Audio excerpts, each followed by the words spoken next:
The Portfolio Composer, episode 221.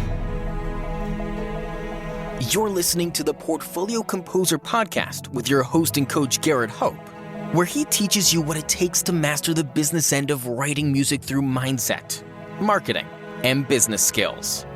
Make sure to sign up for the newsletter at theportfoliocomposer.com for exclusive offers, business insights, and information not shared on the podcast. And now, for this episode of the Portfolio Composer.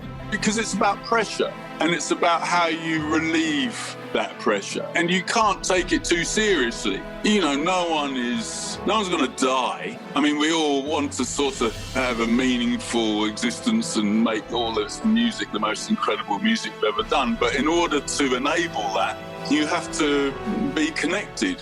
You need to be connected to whatever that emotional drive or sense is. And that takes something. And that thing is not about worrying about, damn, I've got to hand this in at 5 o'clock. Or, oh my God, how am I going to pay the bills? This episode is brought to you by Dorico, the music notation software from Steinberg.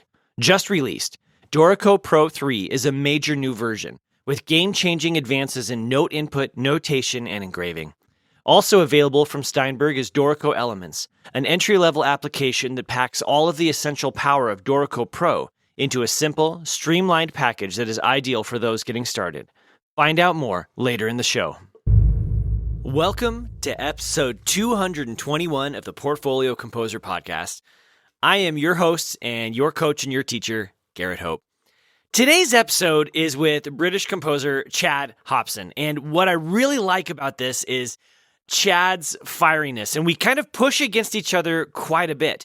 It's a very fun conversation, but Chad has some insightful comments, and there's a lot we can learn from his journey as he built his career as a composer.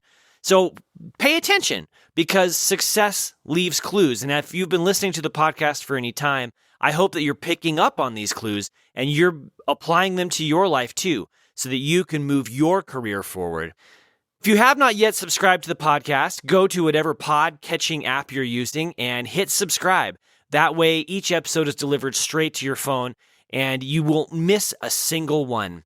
And if you get any value out of the podcast, consider going to patreon.com and supporting the podcast at just $1 a month. I'm not asking for much, but this support helps me do what I'm doing even better. So let me tell you a little bit about Chad. Chad is a British composer with impressive credentials in film and award-winning television.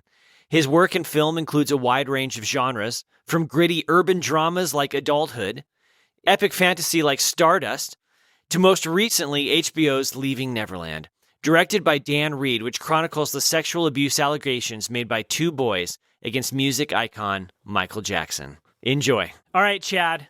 It's so great to speak with you. Welcome to the Portfolio Composer podcast. Great, thank you. Looking forward to it. I'm looking forward to speaking with you for a number of reasons.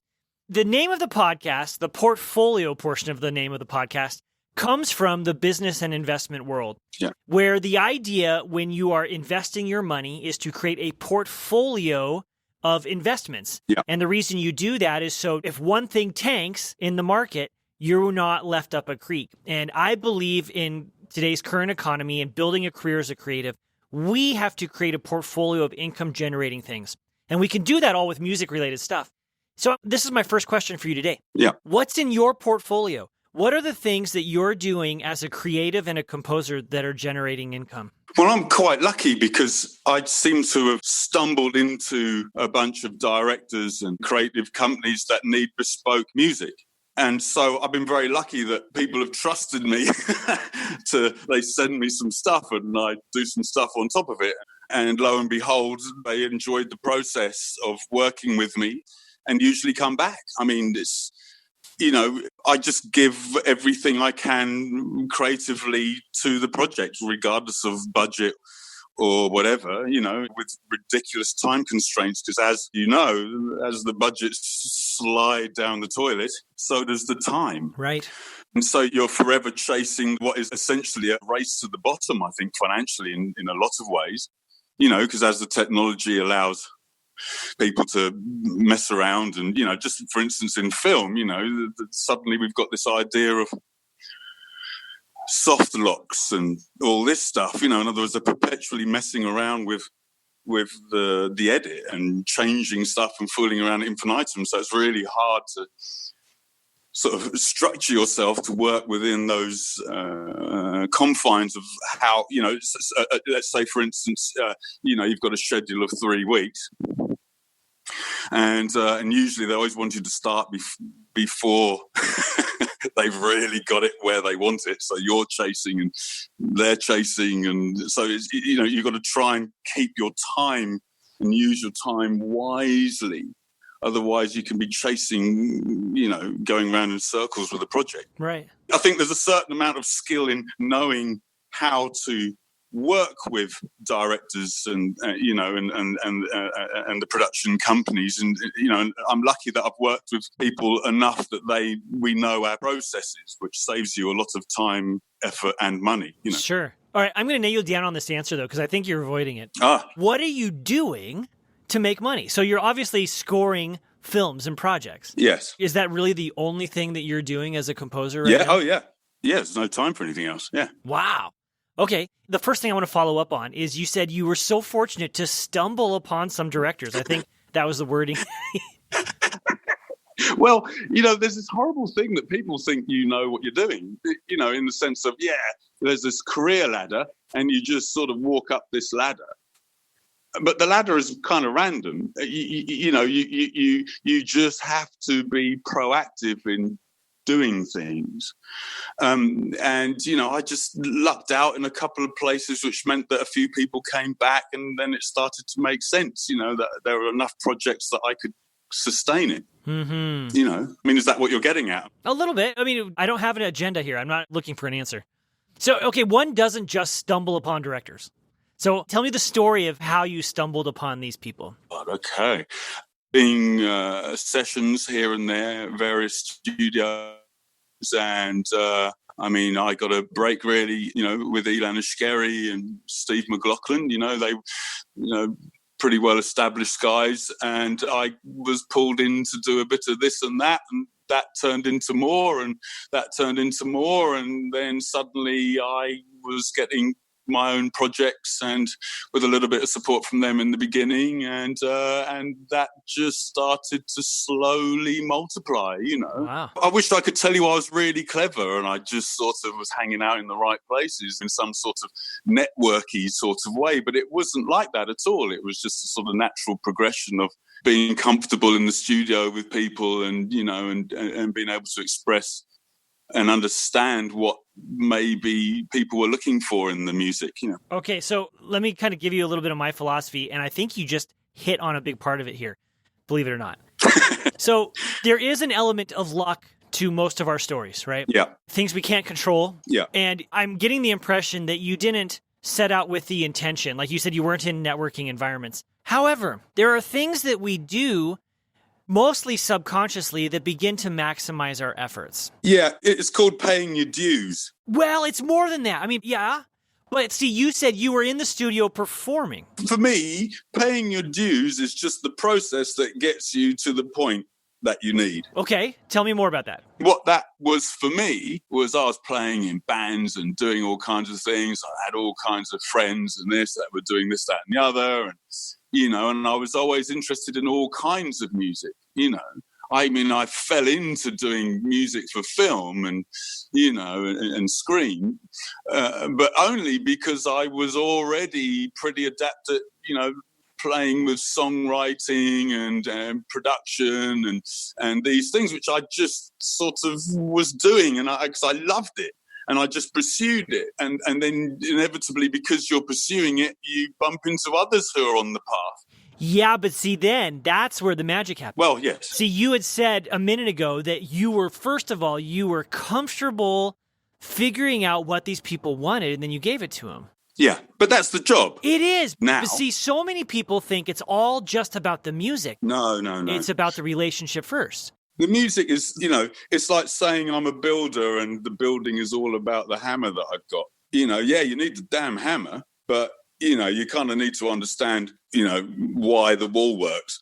And that is about how you communicate with people, how at ease you are with people, and that side of it. And then hopefully you've got just enough skill to, plonk a few chords down and whack out a melody that makes some sense, and hits what they're, the sort of tone that they're searching for. Yeah.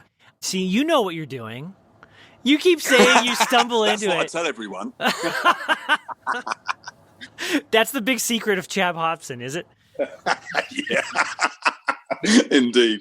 What was it? Me and Ilan used to have a really funny, we used to sort of tease each other, and, if there was a really sort of stressful job, and it was always, just remember to be really average.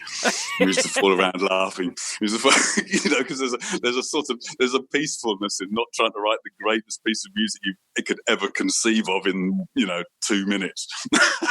Right? Yes, so much pressure.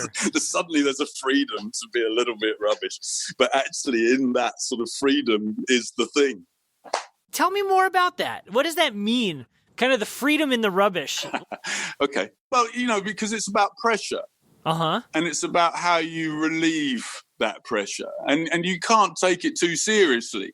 No one's going to die, Right. I mean, we all want to sort of, have a meaningful existence and make all this music the most incredible music you've ever done. But in order to enable that, you have to be connected. Mm-hmm.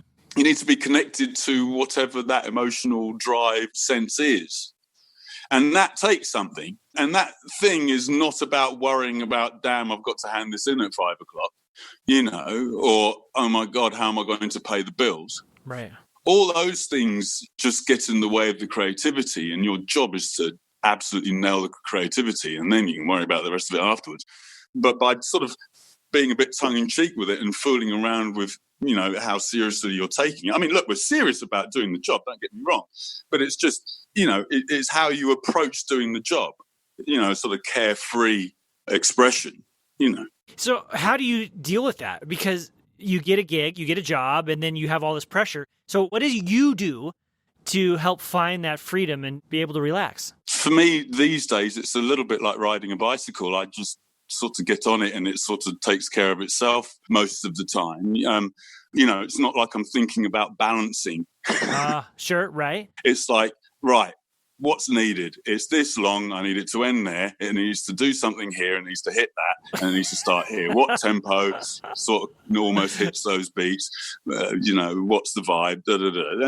And then out of that, you just plonk around until the thing happens, that happy accident, and then there's creativity right there. And in my personal experience, that creativity is endless once you can tap into it. But the job, and what's difficult, I know for a lot of people, is to create the space in your head for it. Not be caught up in, I'm not good enough, or whatever it is. Whatever your challenge in life is. You just got to get past that door, and then beyond that is hopefully your expression, all the things that make you, or the things that have influenced you, or whatever it is. So do you have any routines that you do every day? Yeah. Tell me some of your routines. Yeah, but it's so boring. I wish I could say, No, but see, you're talking to composers who are doing the same thing, right? And we can look at somebody else and say, like, you know what, I'm going to try that thing that Chad just said. And maybe it works or doesn't. Yeah. Well, listen, it's real straightforward. Look, I'm a kind of starting in the morning. Okay. But, every day, I try not to work at the weekends, but inevitably one has to work, whenever necessary. But I wake up, I go to the local coffee place, I have a coffee and just sort of do all the emails and the phone calls. And then part of that process, by the time I finish my coffee, I'm kind of ready. The system's already booted up and everything's ready to go. So I literally step into the studio, I sit down in front of my various machines, and then I'm off. I love it. The only thing I have, which is a little bit like a weird clock, is that I have these lava lamps, and I switch them on as I power up the system to get working. And usually it's quite funny. When I'm flowing, so are they. And it's about a half an hour to 40-minute sort of range where suddenly the train is leaving the station, you're sort of onto something, and then off you go. And for me, I don't stop until I know what it is, or I've found, I've anchored it somehow, and I know what the idea is, and I've sort of got it. Now it's about sanding off the rough edges or whatever. Does that make any sense at all? 100% it does. I love that. Oh, good. This episode is sponsored by Dorico, the future of scoring. And we want to feature real Dorico users so you can know that real composers out in the world today are using Dorico to make their careers happen. My name's Dan Kreider. I'm a full-time church musician, so I'm typically making lead sheets is the majority of what I do, but I also arrange for just a diversity of instruments, a lot of instrumentation for full orchestra, sometimes a string group, sometimes next Sunday we're having a brass quartet. It's a pretty active schedule, always writing on deadline, always trying to get it done. Most people have something that they're using, and unless they're really fed up with it, they have a workflow.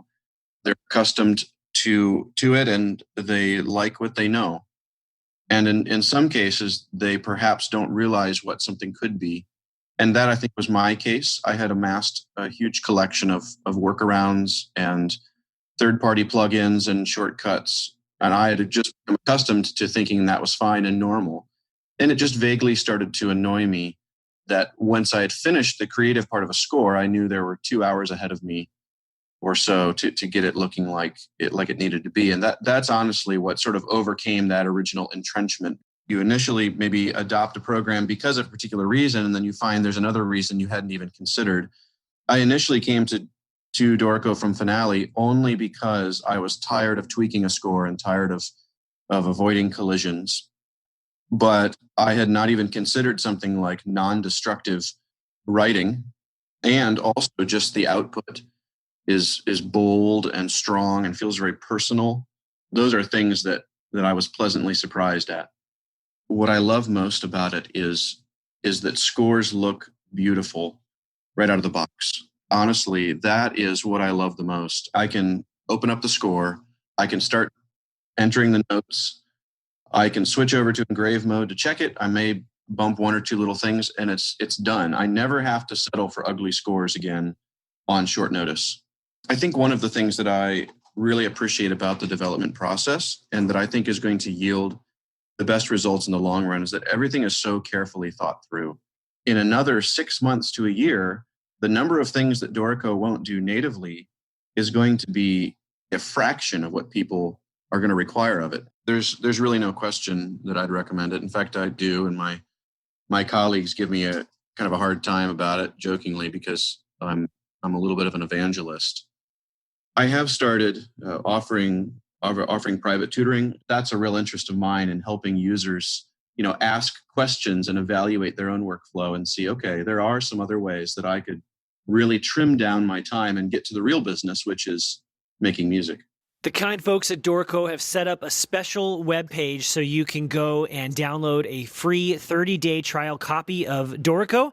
So go and do that. I have been using the program and I'm absolutely in love with it. Go to dorico.com/TPC. Okay, so do you always get the same thing at the coffee shop, like the same roast? You know what? It's really sad. I think I do. Oh, man. No, don't be embarrassed. And here's why. Because there's a lot of scientific research that says when we do routines, especially morning routines, we've eliminated a whole lot of mental processing. And what you're doing is you're waking up, you're getting yourself in your kind of mental, physical, emotional space, and you're saving all that higher level processing for your big lifting of composing. And if you were to spend that energy being like, what's on the coffee menu today? I think I'm going to try whatever. You've literally removed some of those cycles, to use a computing term, right, that are available to you. So don't be embarrassed in your simplicity. Yeah. You know what's funny? I've never really thought about it. That's the thing. Just as you asked the question, I suddenly thought, I kind of do that. I've never really... You know what I mean? I'm sure you've heard the stories about Steve Jobs, right? The old Apple founder and CEO. Yes. He had like Only two things. Yeah. Facebook as well, obviously, because he famously wears the same sort of clothes all the time. Right. To eliminate any kind of decision making that he doesn't have to invest energy into. Yeah, I get that. It's just that I hadn't really noticed that I was doing it. Well, it's working. It's something that sort of, I just started doing. It wasn't really, I can't say I've been doing it from time immemorial. I've probably been doing it for a couple of years now, but my sort of workflow has become very standardized, the amount of projects that are coming through the door and so it's not like, there's these giant gaps where then you fall off the bike or something and you don't get back on it. I mean, it's constant, That's great. I've been very, very lucky and blessed, One of the things you said earlier, near the beginning of our conversation here, was that there's this idea of racing to the bottom, and you were putting in the context of getting gigs. And obviously we don't want to do that. How are you fighting that race to the bottom? Good luck. It's a race that's not really in my hands. These big multinationals have sort of taken what we do and made it cheap. So then, music's everywhere. You can get it anywhere. And then it's just, wading through this mountain of music all the time. And it's made it sort of cheap. So then the technology has come along to allow it to be cheaper so that you don't have to be in that giant recording studio all the time. You could be somewhere else, and then it's about that process. How do you refine it within those boundaries of, the budgets are constantly doing this or that, or, they want, a £200,000 score for £50,000, or whatever it is. And you're like, well, you can't really do that. Or, well, maybe you can by being creative with the ideas, but, some things, if you've got a giant orchestra, you're going to have to get a giant orchestra pretty much, Right.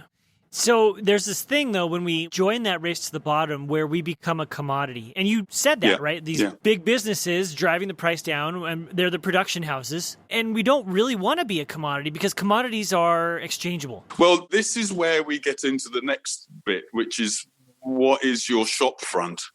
Because within this, then you get into the sort of, image, I guess, and what are you, people get it, they know what you do fairly quickly. So then it's much easier to just call the guy that does it all the time rather than search. Right. And I think the word that I would normally use for that is branding, right? Yeah, it's branding, exactly that. Okay, so talk to me more about that, because clearly you've learned these lessons the hard way. Damn. Well, it's just... I wish I had an answer for you. For me, it was just a natural progression that, I had a break of something and that enabled me to look at it a bit more. And then that meant that there was a portfolio of projects and music behind me that enabled ones in front of me, and then hopefully as you're going, you're refining your process as well. I mean, I don't know if there's any magic. Yeah, I love how humble you are. Oh. I was listening to your music this afternoon before our interview, and I just enjoyed it so much. Thank you, man. Thank you. There is a little bit of it's both a magic and a formula and a process. Yeah. And I have the sense from our conversation that you're doing a lot of these things intuitively. Oh, yeah. Yeah. And it's working. Yeah. Look, this is a real tricky one, I think when you're dealing with art, it's different to selling cars.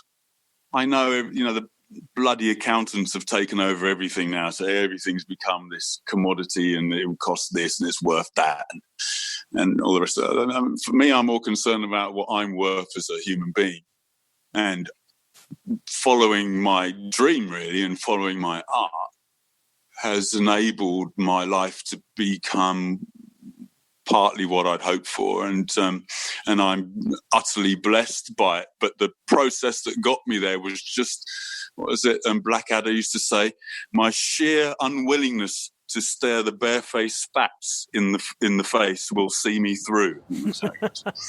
My sheer unwillingness to stare the barefaced facts will see me through. Just anyway, something like that. You get the idea. Yeah, kind of. And it was just a stubbornness.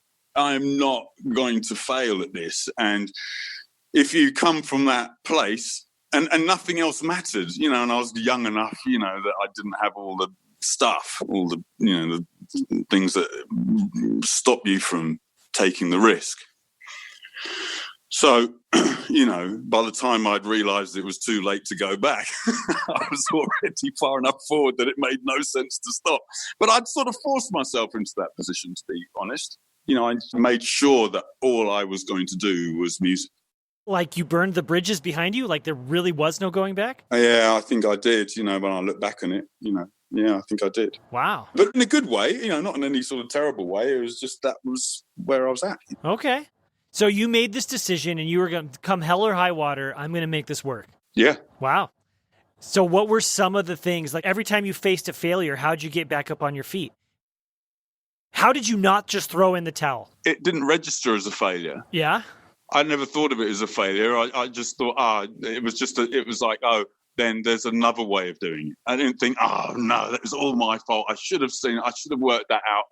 It wasn't that. It was like, so that doesn't work. So let's try the other thing. It's fascinating. So many people, when they encounter an obstacle or a failure, they stop. I can't move forward.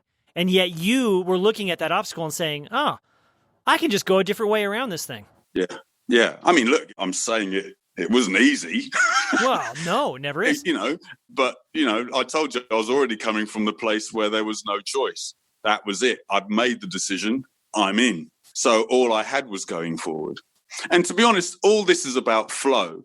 That creative thing, your sense of who you're being, all that stuff. And anything that you are doing mentally to be, things like fear and all that stuff that just is nothing to do with creativity. Well, could be if you use it. But if you use it to not be creative, then you got a problem. And you need to find out what that is, what that blockage is, because it's all about flow. Wow. Yeah, I think you're right. Have you read that book, Flow? No.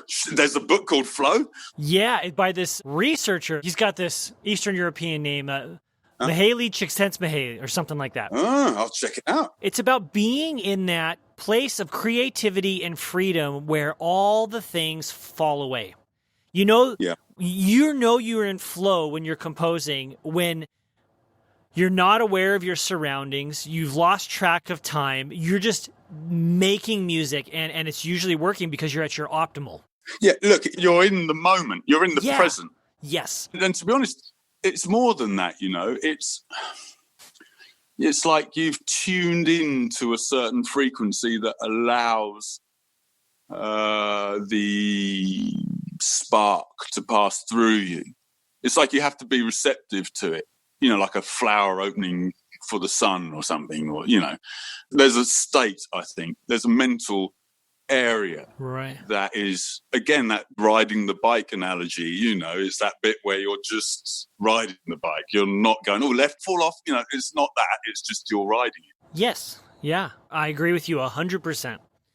So I want to talk about one of your more recent projects, because this particular project has actually changed our culture, or at least our perception of a particular cultural icon. Yes. You just scored the documentary Leaving Neverland. Yeah.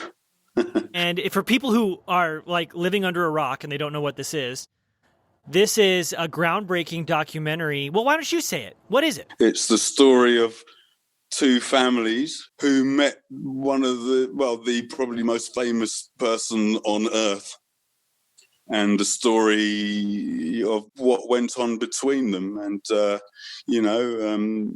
two small boys that got to hang out with Michael Jackson.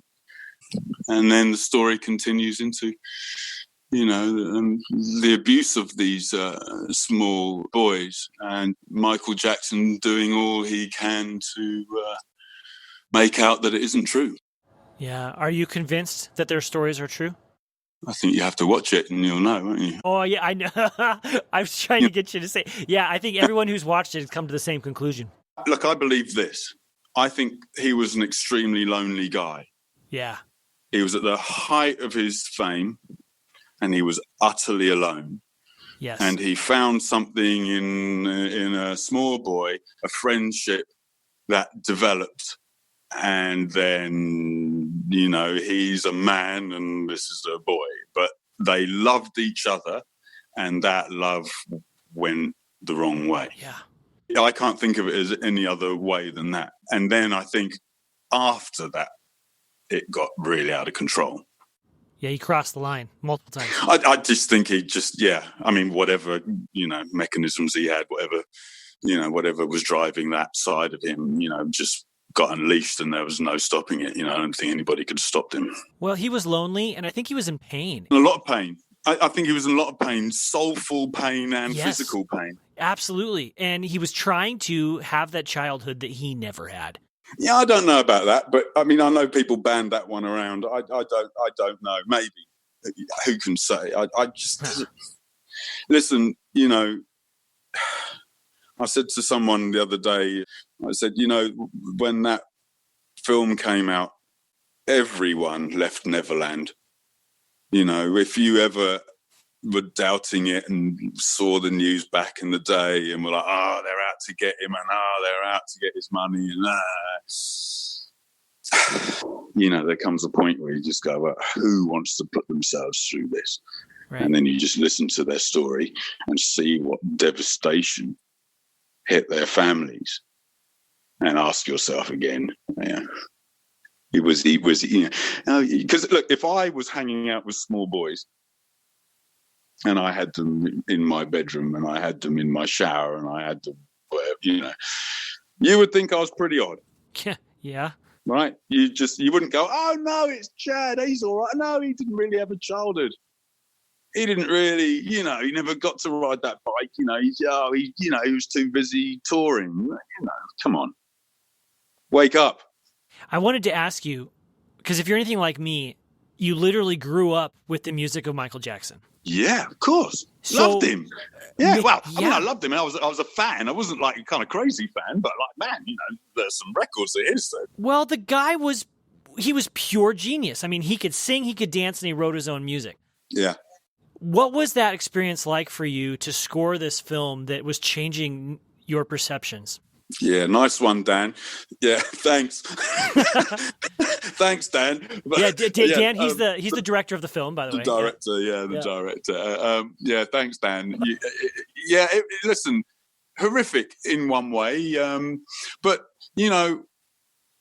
because nobody wants to be the guy that brought down Michael Jackson. But listen, the guy did whatever he did, and my job was just to help tell the story. And I hope that I honoured Michael and all the people that loved him by trying to write the best music I could. Mm-hmm. And under the circumstances and all the rest of that, and that's my sort of bowing to Michael. But that it's a change, that we're in different times now, and now those oppressed people, those people that were trodden on by the lawyers and the things, now they've got their voice. And if the film has helped those people, then it's better than anything I could have imagined. Wow. Well, I think you did great work, and the film is absolutely amazing. Oh, thank you.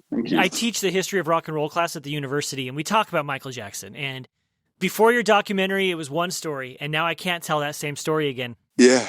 It's, but, it's mentioned in the film, the music or the man, I'm sure there are many in history, who were bad people. Most of us. At whatever level, but it doesn't mean that some of their deeds or their artwork weren't worthy. Yeah, I agree. I still love his music. Yeah, I find it difficult to listen to now. Oh, do you? I must admit, and I understand why some radio stations have chosen not to play it. If he was a murderer, would you play his music? Well, we still listen to the music of anti-Semites. We still, Wow. Yeah. Oh, dear. Yeah, you got me there. Touché. Right? Like, there's famous composers that done, like, really bad stuff. Heroin addicts, murderers. Yeah. The list goes on and on. Yeah, I guess. Yeah. Damn. Yeah. there's no easy answer here. There isn't. No, no. Well, this is why censorship is rubbish. You know, guidance is one thing, but censorship is nonsense.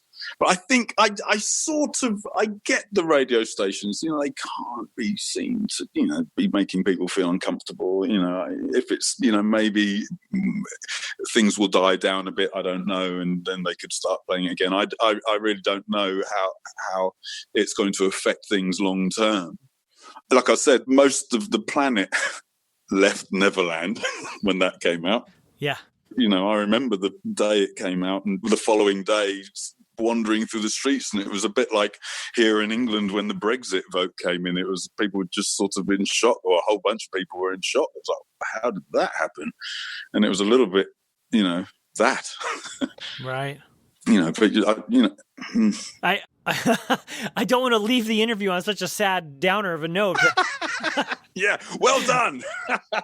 But I encourage everyone to go and just check this film out, because you have, in one way or another, been influenced by Michael Jackson's music. You just can't live in today's society and not have been.